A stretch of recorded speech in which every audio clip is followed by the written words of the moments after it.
Hello বন্ধুরা, Trihans lifestyle and mom চ্যানেলে আপনাদের সকলকে স্বাগত জানাই। আজকেও নিয়ে চলে এসেছি বাচ্চাদের জন্য একটা নতুন মজাদার রেসিপি। বাচ্চাদের খাবার কিন্তু পুষ্টিকর বানালেই চলবে না, সেই সঙ্গে কিন্তু সুস্বাদুও হতে হবে, তাহলেই কিন্তু বাচ্চারা খাবে। আর অনেক বাচ্চারাই কিন্তু একদমই খেতে চায় না।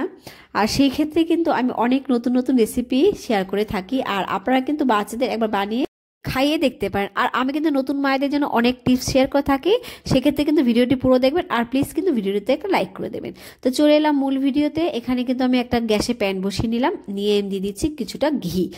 আর ঘি কিন্তু বাচ্চাদের ওজন বৃদ্ধি করতেও সাহায্য করে। এরপরে আমি ঘিয়ের উপরে দিয়ে দিচ্ছি একটুখানি গ্রেট করে রাখা মিষ্টি আলু। আমি আগে থেকে একটা মিষ্টি আলুকে নুন জলে 30 মিনিট ভিজিয়ে রেখেছিলাম, তারপরে কিন্তু খোসা ছাড়িয়ে ভালো করে ধুয়ে নিয়েছি, ধুয়ে আমি গ্রেট করে নিয়েছি। এইবারে কিন্তু মিষ্টি আলুটাকে আমি অল্প নেড়ে চেড়ে কিন্তু ভেজে নেব। আর বিশেষজ্ঞরা কিন্তু বলে থাকেন যে বিভিন্ন ধরনের আলু কিন্তু বাচ্চাদের সার্বিক বিকাশে সাহায্য করে, তাই কিন্তু বাচ্চাদের খাবারে অবশ্যই কিন্তু আলু রাখার চেষ্টা করবেন। আর এই পর্যায়ে আমি দিয়ে দিচ্ছি অল্প চিড়ে। আমি কিন্তু চিড়েগুলোকে 15 মিনিট জলে ভিজিয়ে রেখেছিলাম, এরপরে ভালো করে ধুয়ে নিয়েছি।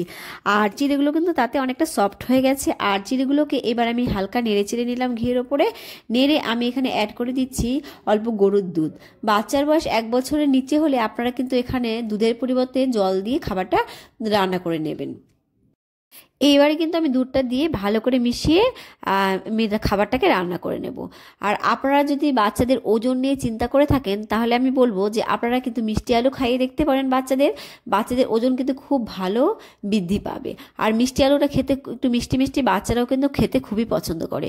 আর 6 মাস থেকেই কিন্তু বাচ্চাদের আপনারা মিষ্টি আলুর পিউরি তৈরি করে খাওয়াতে পারেন। আজকে না মনটা আমার খুব খুশি হয়ে আছে, তাই কিন্তু আপনাদের সঙ্গে একটা কথা শেয়ার করার ইচ্ছে হলো। গতকাল না আমার একটা শর্ট ভিডিওতে আমার একটা দিদিভাই কমেন্টস করেছিল, সেই কমেন্টসটা পড়ে আমার মনটা এত ভালো হয়ে গেল কি আর বলবো। আর দিদিভাইটার কিন্তু বাড়ি বাংলাদেশে। আর বাংলাদেশে কিন্তু আমার অনেক অনেক বন্ধু হয়েছে, আর তারা কিন্তু খুবই বেশি সাপোর্টিভ। আর অনেক অনেক দিদিভাইয়ের সঙ্গে না আমার ভিডিওর মাধ্যমে অনেক ভালো রিলেশন মনে তৈরি হয়ে গেছে। আর দেখুন এই পর্যায়ে আমি কিছু বাদাম নিয়ে নিয়েছি, আর বাদামগুলো 3 ঘন্টার মতো আমি জলে ভিজিয়ে রেখেছিলাম, এরপরে কিন্তু আমি গ্রেট করে নিয়েছি। আর যেসব বাচ্চারা চিবাতে না পারে, তাহলে সেক্ষেত্রে কিন্তু আমরা ব্লেন্ডারে দিয়ে এটা ব্লেন্ড করে নিতে পারেন।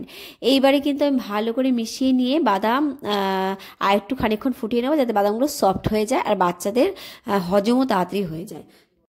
আর যেসব বাচ্চা মিষ্টি খাবার খেতে পছন্দ করে না, সেক্ষেত্রে আপনার এখানে দুধ না দিয়ে আপনার পনির দিয়ে বানাবেন, আর একটু গোলমরিচ গুঁড়ো, নুন এসব দিয়েই বানাবেন।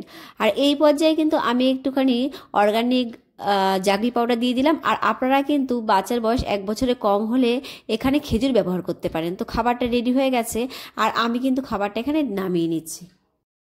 আর ওই দিদিভাইটা না আমাকে জিজ্ঞাসা করেছিল যে আমি কেন এতদিন ধরে বড় ভিডিও দিচ্ছি না। আসলে দিদিভাই জানেন তো, এত কষ্ট করে ভিডিও বানাচ্ছি কিন্তু কোনো সাবস্ক্রাইবারই বাড়ছে না।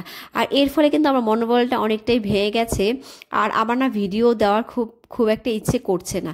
কিন্তু আপনি যে সুন্দরভাবে বললেন যে আপনার অনেকটা উপকার হয়েছে, এই শুনে কিন্তু আমার আরও ভিডিও দেওয়ার ইচ্ছে হলো, তাই কিন্তু আমি আজকে ভিডিও দিলাম। তো যাই হোক, দেখুন এখানে কিন্তু আমার একটা পুষ্টিকর খাবার রেডি হয়ে গেছে। চিড়ে খেলে কিন্তু বাচ্চার পেট অনেকক্ষণ ভরা থাকে, আর চিড়ে কিন্তু খুবই সহজপাচ্য, তাই কিন্তু বাচ্চারা সহজেই হজম করতে পারে। আর এই খাবারটা কিন্তু আপনারা সকাল বা দুপুর যে কোনো সময় খাওয়াতে পারেন। আর পেটের বিভিন্ন সমস্যায় কিন্তু চিড়ে বাচ্চাকে সুস্থ রাখতে সাহায্য করবে। আর কিডনি সুস্থ রাখতেও কিন্তু চিড়ে সাহায্য করে। তবে চিড়ের কোনো রেসিপি কিন্তু বাচ্চাকে সপ্তাহে 1 থেকে 2 দিনের বেশি খাওয়াবেন না, তাহলে কিন্তু বিভিন্ন ধরনের সমস্যা হতে পারে। আজকের ভিডিও এই পর্যন্ত, দেখা হবে নেক্সট ভিডিওতে। বাচ্চাদের ভালো রাখবেন আর আপনারাও সুস্থ থাকবেন। আর চ্যানেলে নতুন হয়ে থাকলে প্লিজ কিন্তু আমার চ্যানেলটাকে সাবস্ক্রাইব করে দেবেন নতুন নতুন রেসিপি পাওয়ার জন্য। Bye bye.